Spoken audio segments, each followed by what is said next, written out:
Hey guys, this is Tamra. Thank you so much for coming back to my channel. Welcome back. Today we're going to be talking about overt and covert narcissists and the traumatic experience you most likely had trying to live a life with them. This topic is something that I get a lot of when I take in people who are consulting with me, and I see people for psychotherapy. The first thing that they say to me is, number one, do you do trauma therapy? And of course they Google me and find out that, okay, she's certified. And then number two, once they figure that out, they come out of the gate with, I have been traumatized by a narcissist, by a sociopath, by an avoidant personality, by a dependent personality, by my mother, by my husband, even by my children. And it saddens me to hear that society has been this exposed to these kind of individuals. We just think, well, a narcissist is a narcissist. If I just get rid of that job or move away from that neighbor or get rid of that spouse, I'm gonna be fine. But later they realize, these individuals, they realize, wait a minute, there's a narcissist again, and there's another narcissist, but they act differently than that narcissist. And so I think the reality of where we stand in society with other people really hits home, and these individuals reach out for support. So I'm hoping that this video will be some support for you, something that could be a little bit insightful. Maybe you didn't know some of the information I'm going to talk about in today's video. So let's just go ahead and jump in. Thank you so much for coming back to my channel. For those who are subscribed, and for those who are new, I encourage you to go ahead and hit that subscribe button so you can stick around with us and be a part of our growing community. And in case you don't know who I am, let me go ahead and briefly introduce myself because we have a lot to talk about. My name is Tamra, and I'm an internationally and board certified trauma therapist, but I'm also licensed in mental health, and I see children, adolescents, and families. That's my specialization, as well as adults who are dealing with trauma, grief, loss, and life transitions. So I'm going to go ahead and define what covert and overt narcissism is, and then I'm going to go into a little bit of a definition and an explanation as to what it is that you are looking at when you're dealing with a person who's like this. For the most part, you're going to see this individual in a light that you're not going to like, right? Whether they're going to be boisterous and out there and in your face, or they're going to be modest but passive aggressive. Either way you flip the coin, it's a narcissist, right? And sometimes overt and covert narcissism coexist. They do, right? It's not just, okay, you're an overt narcissist, so I'm going to deal with you this way, or you're a covert narcissist, I'm going to deal with you that way. It's not that easy, right? You think, well, maybe I'm just going to Google this and I'll deal with her that way and deal with him that way. And it's not that simplified, because there are some narcissists who vacillate between the two. They go in between, and they kind of switch up depending on the situation, how they're feeling, depending on their motivations, and depending on the severity of their personality disorder. They vacillate between, covert and overt, or sometimes aggressive and passive aggressive. It really just depends on the severity of the personality disorder, on the situation and circumstance, and on their motivations. So I think that's important to put out there, because a lot of people think, oh, just Google this and I'll learn how to deal with you this way. I think this is who you are. And the reality is we can't really pinpoint it that way. That's why you have psychotherapists and psychiatrists to kind of help you understand what's going on, because it's really difficult to just put your finger on it and say, okay, this is who you are just because I Googled you. You can get knowledge that way, of course. That's how people find me, but it's not the same as being in a clinic and getting a true diagnosis and really focusing on that person's behavior. Okay, so let's go ahead and just talk about some of what you're likely to see in an overt narcissist. So the first thing that I want you to think of when you're thinking about an overt narcissist is that they tend to be loud, they tend to be boisterous, some are flamboyant, and some are really aggressive. They're the dominant ones, the ones that you're probably going to get laying on their horn to get you to go through the yellow light, or maybe through the red light in a traffic snarl. They're the individuals who really ride your bumper and don't care if you wreck or hit your brakes, slam on your brakes. They're up on your bumper. These are the individuals that, you go into your boss and you have a complaint or you have a concern, and they look at you and say, suck it up.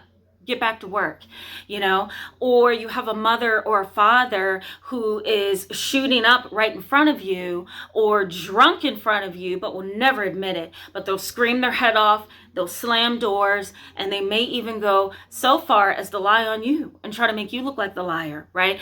These individuals may also be pathological liars. They have a long history of being untruthful, deceptive, maybe even shallow.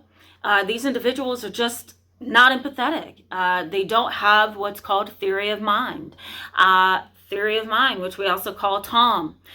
This term is basically used when talking about children that have an autism spectrum disorder, but it can also be relevant to us today. Theory of mind is the ability to put yourself in somebody else's shoes, your ability to perspective take, and to look at somebody else and say, okay, what would I feel like if that were me? The ability to feel someone's pain, or the ability to put yourself in their shoes and relate to them emotionally and psychologically, is empathy. And these kind of individuals, these overt narcissists, do not have that ability to do that because they tend to get really escalated and angry. So they don't have the ability to pump the brakes and stop themselves so they can feel empathy. They're the ones that jump the gun. They're the ones that, you know, scream and they rage and they curse and they spit and they scratch and just fight you to death because that's how they've learned to survive. Now, this doesn't mean that they're not hurting on the inside, so I don't want to give that view as well, because there are some narcissists who have really traumatic histories, and that's why they're the way they are. They've learned how to use a defense mechanism, which I talk about right up here in this video, but they use defense mechanisms to cloak what they're really feeling. They're narcissists, and, they're the kind of narcissists that, didn't grow up very well, so they put on this really angry, tough guy kind of a mask. Now, there are some narcissists who are also overt, and they aren't the angry kind that have had previous trauma or have been, raised in a household that's abusive and neglectful. But they're narcissistic and they're cold, right? It doesn't always necessarily mean that they had a poor history, is what I'm getting at. Okay, so I don't want to give the wrong impression that they can't experience empathy because they have trauma. That's not true. There are some who can and some who can't. There's been this whole theory that you can kind of learn empathy. I disagree with that. And I'll try to put some articles in the description box below that talks about learning empathy. I don't think you can learn empathy. I think we're very, very intuitive as human beings. We're spiritual creatures, and we can sense when you feel us, when you get us, and when you don't. So I don't agree with that whole you can learn empathy. Can I teach you to respond a certain way? Yes. And that's why therapy with narcissists is really difficult. We have to be careful not to believe that a narcissist can learn empathy, because they cannot. Okay, they can learn how to respond, and that's why psychotherapy is really difficult for them, because they can actually sit in a session and learn how to respond in an empathetic way. Doesn't mean that they actually get it.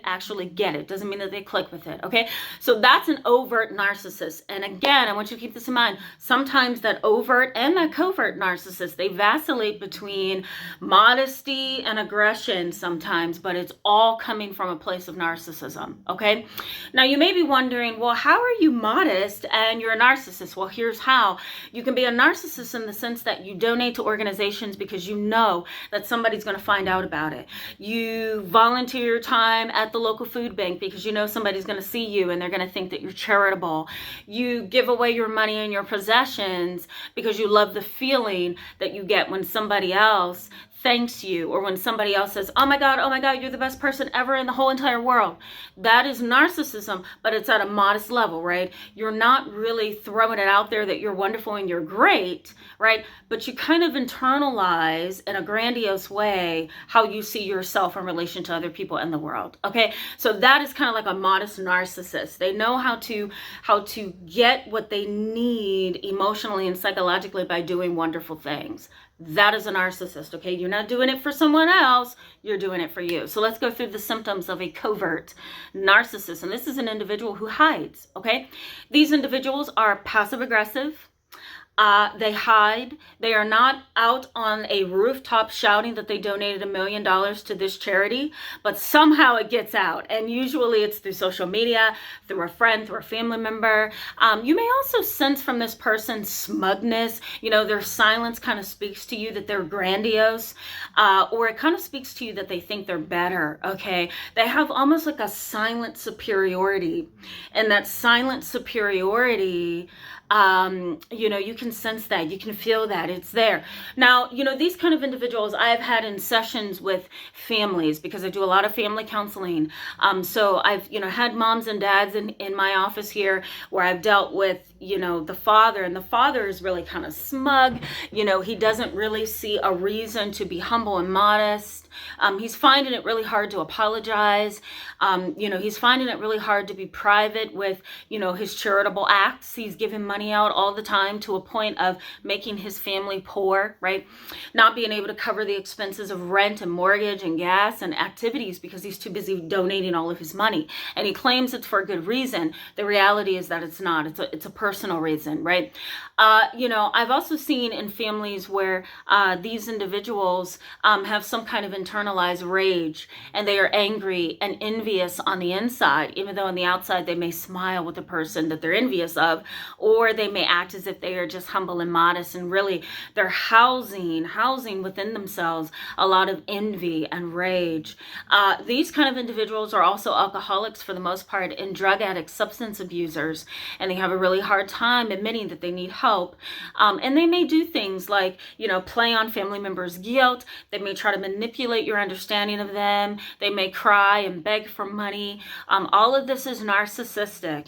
They are dysfunctional in how they communicate and how they see themselves in relation to other people. And again, they can do all of this because they have no empathy.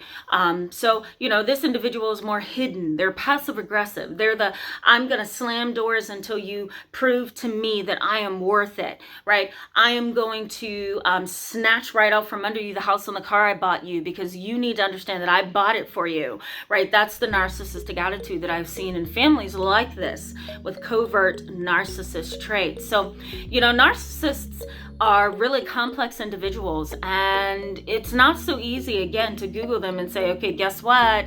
I think I know how to deal with you. You really need to be with a professional who can teach you how to navigate that maze.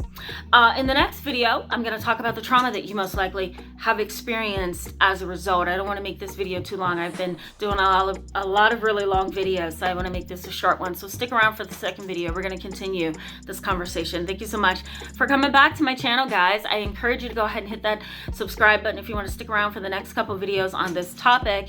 And if you could please give this video a thumbs up, that would be great. It pushes us up in the search results in YouTube, and so it makes this video available to other people, so you're actually helping other people find the information that maybe you think is helpful to you. All right, guys, I'll see you soon. Bye-bye.